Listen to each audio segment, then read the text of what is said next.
Wir gehen mal da rein, aber bevor wir da reingehen, möchte ich mit euch ein Video gucken. Das hätte ich auch privat geguckt, aber ich wollte es einfach mit euch gucken. Es geht um Löwen. Ich bin ein Löwen-Fan. Ich liebe Löwen. Auch wenn das sehr faule Tiere sind. Zumindest die Männchen sind sehr faul. Die Weibchen sind die Aktiven und die Jäger. Die Löwen chillen, also die Männchen chillen immer nur und warten, bis Futter gebracht wird. Dann stehen sie auf, außer wenn sie ihr Revier verteidigen müssen. Oder wenn sie bumsen wollen, dann stehen sie auch auf. So. Ey, das ist so unglaublich, ne? Dass da einfach ein Mensch mit dem Löwen so chillt und spielt, Alter. Und wie schön der auch noch ist, der Löwe, ne? Scheint noch ein bisschen jünger zu sein. Unglaublich. Das ist so, also wenn ich einen Traum habe, dann ist es wirklich mit Löwen zu spielen, so wie er. Das ist so einer meiner Kindheitsträume. Hello you beautiful people and welcome to my brand new video where I'm gonna explain you guys how to cuddle a lion. Boah, was für Riesentiere das sind. Unglaublich. Was der Typ im Video ist, Deutscher by the way. Niemals. Wie heißt er denn? Sofort erstmal Connection zu den klar machen. Der ist verstorben. Was laberst du, Mann? Das Video ist neu. Dean Schneider. Genau, Dean Schneider heißt er. Alter, was für Prachtexemplare, ne? Ey, Deda, bitte sag mir, ob du den kennst. Deda, bitte, bitte, bitte. Er lebt wahrscheinlich nicht mehr in der Schweiz, ne? Aber vielleicht kennt Deda ihn. Weil Deda kommt ja aus der Schweiz. Alter, mit denen muss ich mal ein Video machen. Boah, diese Löwen sind einfach zu krass.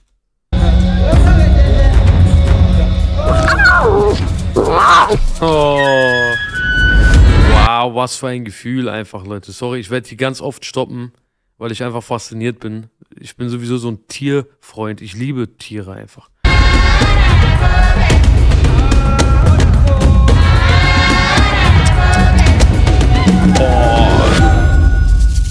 So if you guys Leider nein, schade. Schade, hätte ich gesagt, komm, lass sie mal besuchen gehen. expecting me now to explain you how to cuddle a lion or what you need to do in order to be able to cuddle a lion, then I unfortunately have to disappoint you guys. Lions are apex predators. They're at the absolute top of the food chain. They're built to kill and definitely not made for humans to cuddle with them.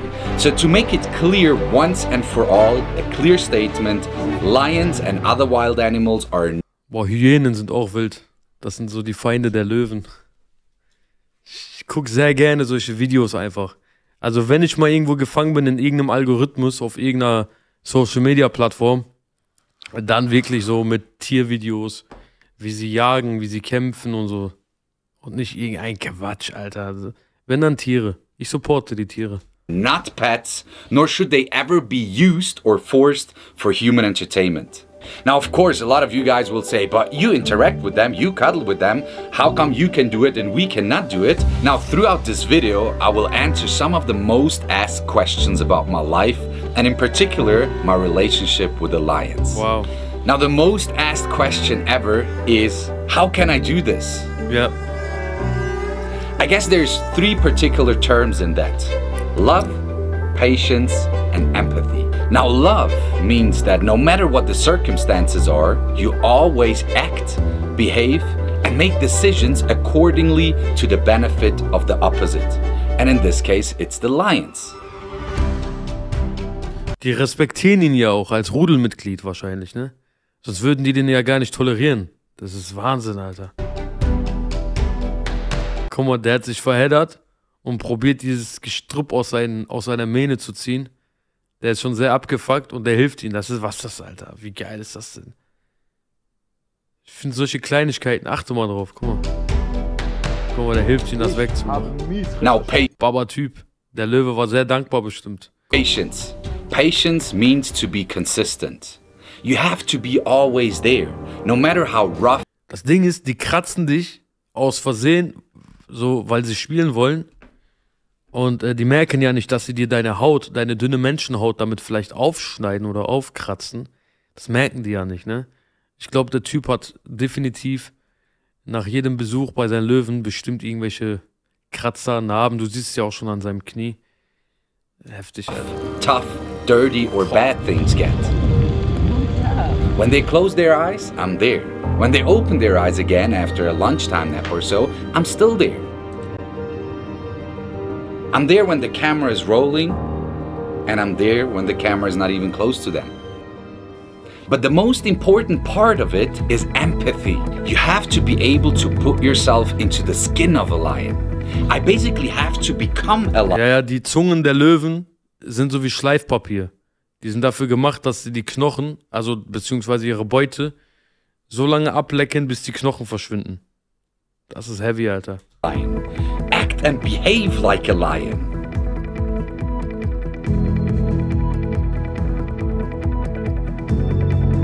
No matter how ugly, dirty, and uncomfortable it gets.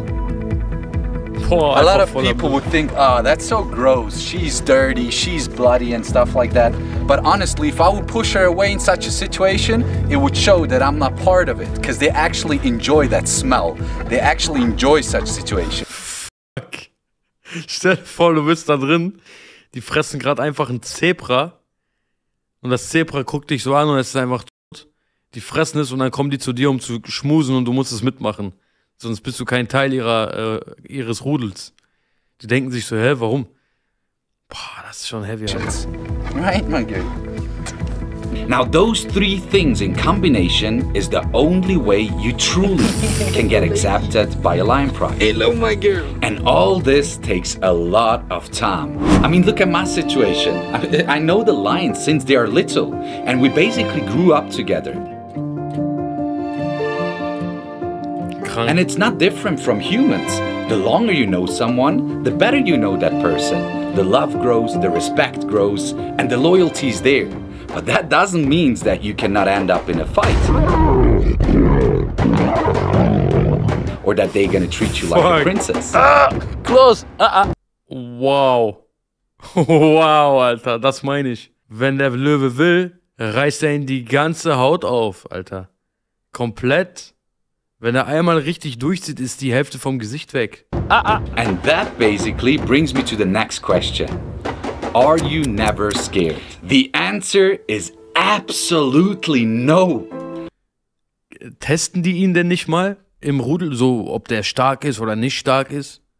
Das würde mich mal interessieren, Alter. Let me be honest with you guys. The moment I would feel fear would be the moment I would stop entering their living space and gladly step away.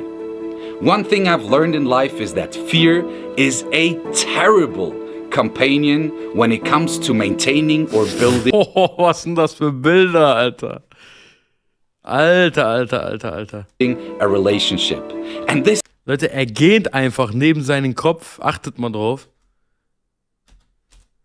Boah, ich hasse dieses Stoppen und wieder Play drücken bei YouTube. When it comes to maintaining. Guckt euch das mal an. Das ist schon heavy. Er guckt da nicht mal hin. Das ist doch sehr heftig, Alter. Er guckt da einfach nicht hin. Jawohl, der Löwe hat einfach Bock und beißt ihn einfach in den Kopf rein. Woher willst du wissen, Alter? Das ist doch... Or building a relationship. And this counts not only for animals, but also for humans. Think about it. Of course, there's always a high amount of respect there, but that has nothing to do with fear. Sometimes you can see me in videos just stepping away from them quickly because they catch up a fight with one another, and of course I don't want to end up between two lions fighting.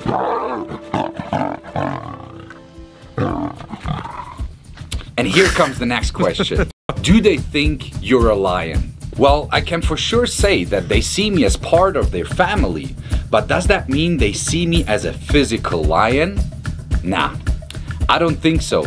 According to my experience, they see me as something like a modified lion. I do adapt to their behavior and I of course... Was geht da ab, Alter? Die Frage war, sehen die Löwen dich auch als Löwen? Er sagt, er glaubt nicht, er glaubt, dass sie ihn als modifizierten Löwen betrachten. Guck mal, was er bei dem machen kann. Er kann dann einfach von hinten auf den Rücken springen. As something like a modified lion. Modified, also modifizierter Löwe. Guck mal, er macht Faxen mit denen. Guck dir das mal an. Das kannst du nicht einfach so machen. Adapt to their behavior and I of course follow their rules. But I think physically they rather treat me like a younger and more fragile pride member. For example, if they have offspring in a lion pride, the adult lions do not play as rough and tough with the younger ones as they do it with the other older lions. And I feel they treat me a similar way when it comes to physical contact. And even then, if they treat me softer than the other lions, I end up having all the time bruises and cuts and injuries. But you cannot Das meinte ich doch. avoid that, because that's just part of a lion's life. How does it feel? Das ist normal bei denen. Die Löwen, wenn die miteinander spielen, die verletzen sich auch mal. So, das ist ja völlig normal. I would say it's a very honoring, but also humbling feeling. But ultimately, to be honest, there is no words which can describe the actual feeling I go through when literally living with them and spending time amongst an entire pride. You must imagine that's also the reason why I work out a lot. I mean, you know, lions, they communicate very physically. So that means I need to be strong. Der hat ihn ja richtig angegriffen gerade. Habt ihr gesehen? You know, lions, they communicate very physically. So that means I need to be strong and stand my ground. You know, sometimes... Er muss also auch standhalten, sagt er. Ne? Die testen ihn und gucken so, die spielen auch sehr stark mit ihrem Körper mit. Und er muss da irgendwie mithalten können. Also er muss fit sein und stark sein. Das ist schon heftig. Alter. The whole domination game starts only by saying hello to one another and pushing against each other. And if they would push me around like a doll at all times, they would lose very quickly respect of me and then obviously try to dominate me at all times. Der setzt sich einfach auf ihn drauf, ich kann nicht mehr. Er mäht ihn erstmal um und setzt sich einfach auf ihn drauf. Er denkt, die respektieren ihn nicht. Also die verlieren schnell den Respekt vor ihm. Would lose very quickly respect of me and then obviously try to dominate Stell dir vor, die pickeln den an und so. me at all times. And that would end up with much more injuries and maybe even more severe injuries. Are you the king of the pride or which rank do you have? No, definitely not. I'm not the leader or the king or anything similar. You guys must understand, I distance myself from all kinds of competition between them. So there's no way I can consider or rank myself as...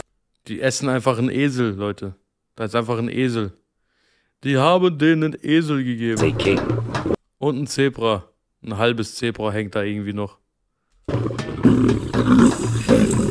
Boah.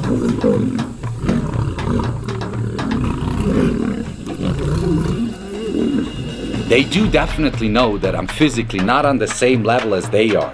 I mean, they are 250 kg each. I'm around 100 kg. So even when they are greeting me, they can feel that I'm built different. That's why they also treat me differently from the other lions. Krass, das heißt, die spüren richtig, dass er auch kleiner und schwächer ist und begrüßen ihn dementsprechend auch ganz entspannt, ne? Schon heftig, Alter. Was für ein Gefühl die doch haben. We are playing and cuddling and play fighting with one another. Nonetheless, it always ends up somehow in cuts and bruises and injuries. But that's okay, because they're supposed to be lions. They're not pets, and they're not supposed to be pets.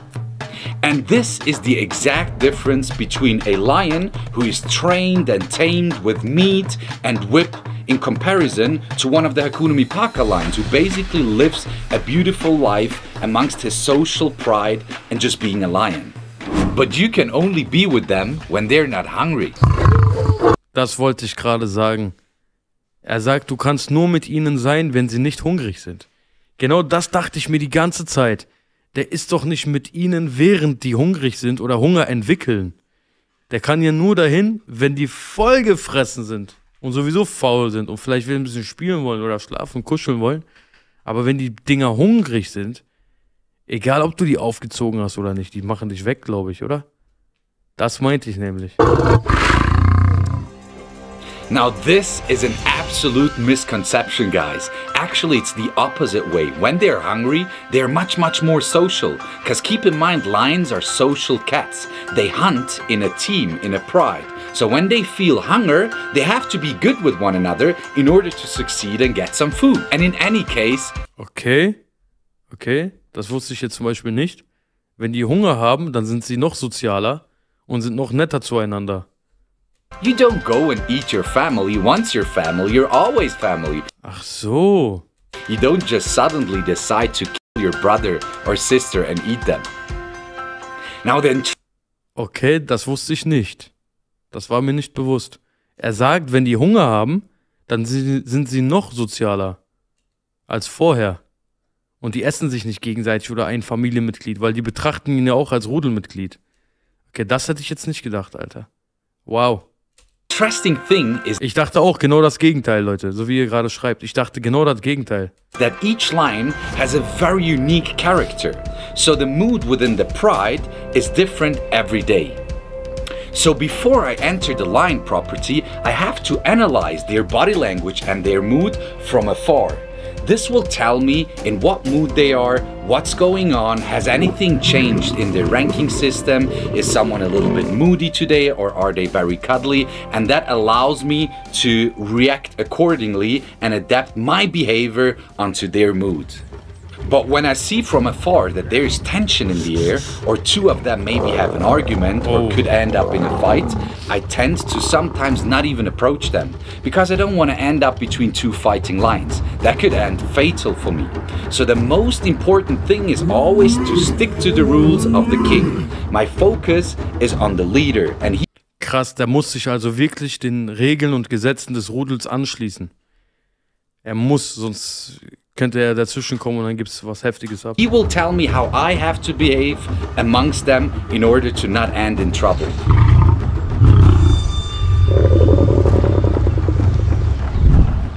Ich denke mir so, haben die denn nicht auch mal einen Tag, wo die schlecht gelaunt sind?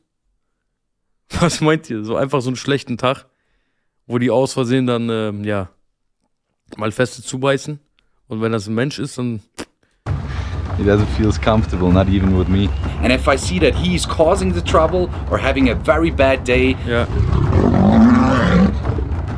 does not appreciate any closeness or, you know, any love, I say, okay, I respect you and I'll gladly step away from the situation. But how do you communicate with them? That's an interesting question. So the communication is based on two major things. First of all, the vocal sounds.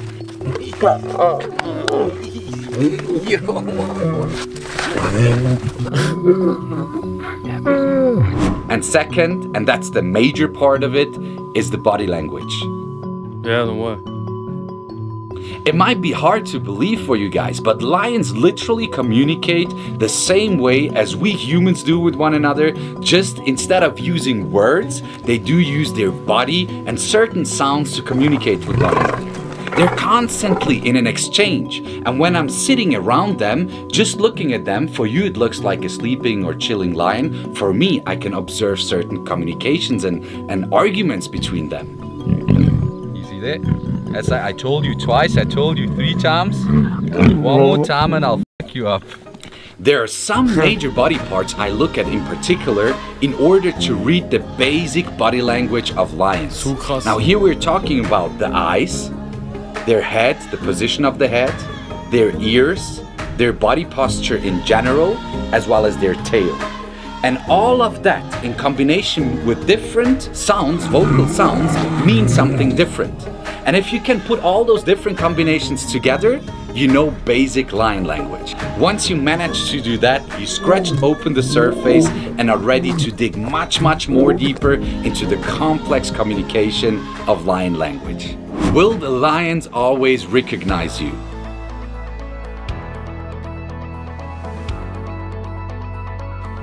Of course they will always know who I am. I mean, in the world of animals, especially social living mammals, the topic family and social environment is essential.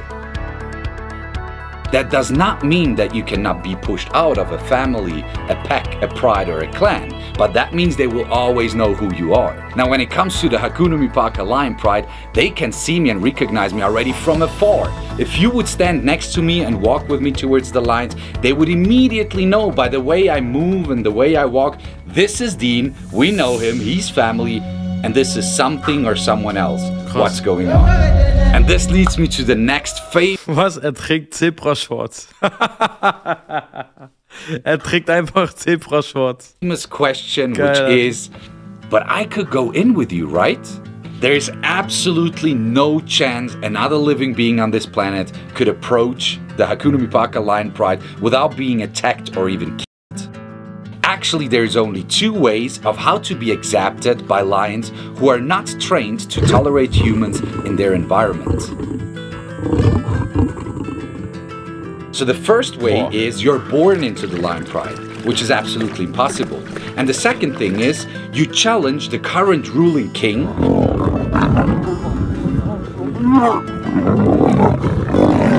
You chase him away or you kill him and get the rest of the pride to submit to you and accept you as the new leader. Your family, your food or your enemy. So if you can't be family... Eins weiß ich, wenn ein neuer Löwe kommt und das Rudel quasi übernimmt, im Sinne von, er kämpft gegen den Rudelführer und er besiegt ihn, dann weiß ich, dass er die ganzen Löwenjungen umbringt, also die Kinder, weil er keine Konkurrenz duldet, auch später nicht. Der tötet die ganzen Kinder von den Löwen und dann macht er seine eigenen mit den Weibchen und die müssen sich quasi, ja, dem beugen. Voll grausam eigentlich, ne? Ja, Natur ist erbarmungslos, Alter. You are food or your enemy. And either way, they will kill you or harm you. Now, all this applies to adult or semi-adult lions who know who they are and where their spot in the pride is. But when we're talking about a baby, a cub, it's basically the same as with us humans. A baby does not care who you are or where you're from or what you look like. If it is a natural social being, it will try to bond with you and team up with you no matter who you are in its environment.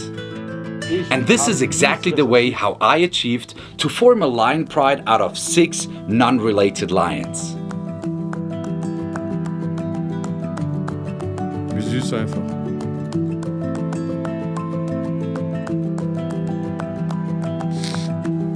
Obviously, it takes a lot of time and patience, and I had to bond with each one individually in order to be able to introduce them to one another at the later stage. Right. But since they were still very young, they had much more desire to bond with one another and become one family. And today they don't even know that they are not blood related, but that doesn't mean that they never fight. Especially amongst male lions within a pride, they do fight for a higher rank.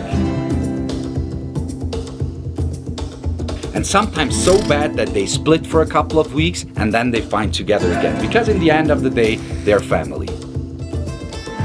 Now, having that said, the only person next to me on this planet who can approach the lions, be with them and live with them the way I do it is Noe. Noe is my brother, best friend and the man. Krass. Er sagt, das ist der einzige Mensch auf der Welt, der genauso mit denen kommuniziert. Das ist zu wild. Man behind the camera.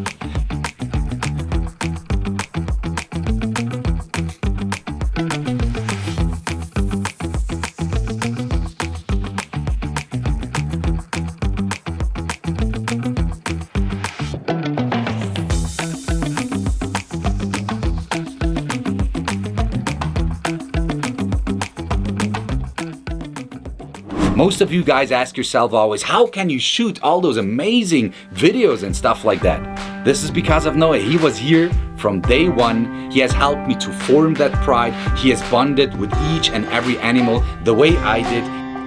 He went through all the ups and downs, all the injuries and cuts, and all the craziness.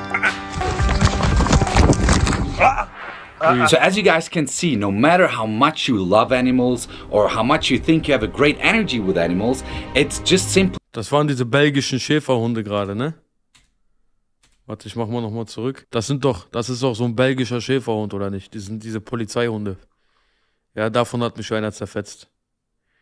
Genau mit so einem muss ich kämpfen. Great energy with animals, it's just simply an illusion to think you can visit the place a couple of times or read some stuff up and then all of a sudden become family with a wild animal. You literally have to dedicate your entire life, your entire being, with a lot of time and everything you are to this one being to be able to reach that level of bonding. things have changed over time. At the very beginning, they were babies, they were cubs, everything was all about playing and playful and rainbows and sunshine. And over the time, as they grow older, they take their responsibilities much more serious. So also the entire relationship and the bond gets much more serious. So nowadays, it's not all about playing anymore. We're not just rolling around on the floor with the lions and just having a good time. It is much more based on respect and loyalty and your responsibility amongst them within the pride. Unglaublich, ne? Der mit den Löwen tanzt. And that comes also with showing boundaries. If nowadays they approach me in a very dominant way and cross the boundaries, I have to immediately show it to them.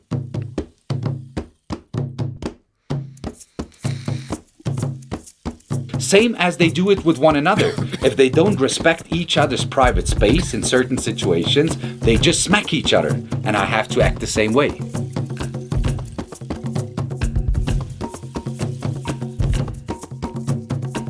And they exactly know when they did something wrong.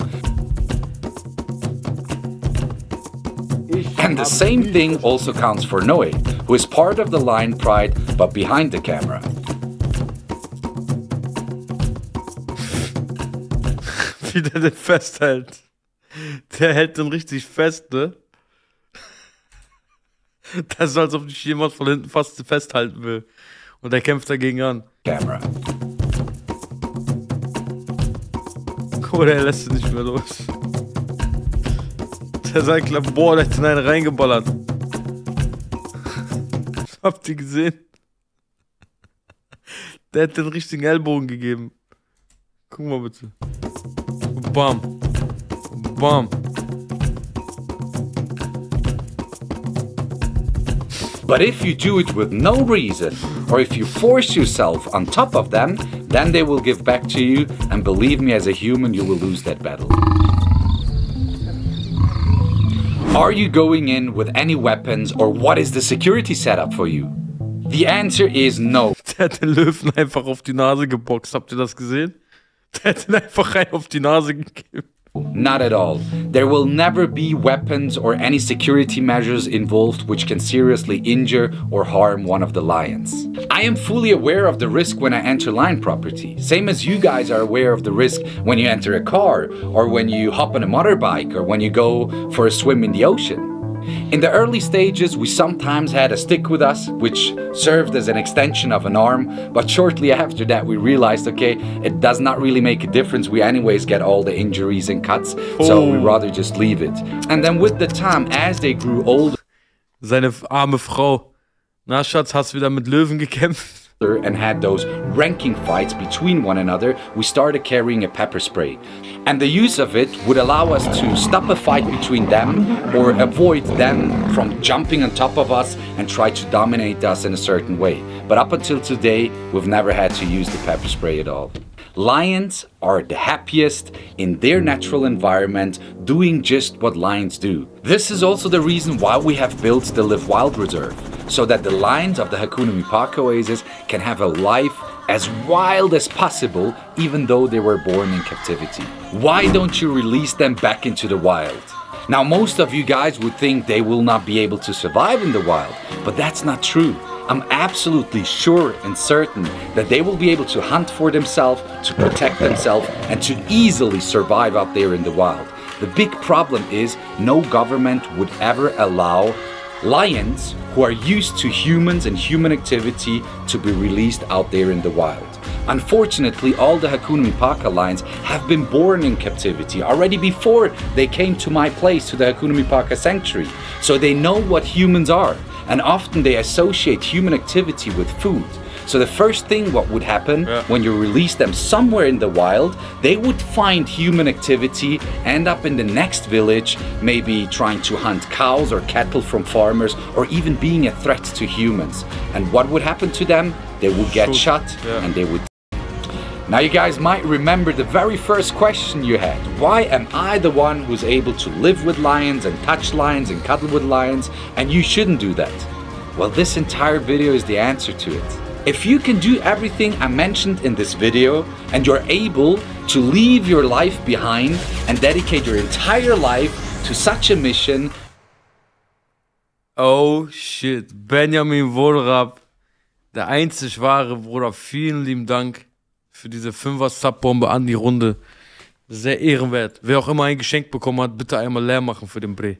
Danke, danke, danke, danke. With those beings, then you might be someone as well who is justified to do what I do. But unless you cannot do that, rather observe them from afar, admire them, learn from them, and just be inspired by them. We need to learn to love them exactly the way they are and not the way we wish them to be. Please don't pay money to pet wild animals or take pictures with them. Using captive wild animals for tourist entertainment is never okay and goes absolutely against my beliefs. Lions and other wild animals are the happiest in nature. I hope you guys enjoyed this video, and if you want to see what's next, then make sure to subscribe my YouTube channel right now. Krasses Video, krasser Typ. Kann man nur liken, Leute, kann man nur supporten. Sehr stark gemacht. Heavy, heavy, heavy, heavy, Alter. Das nenne ich mal wild.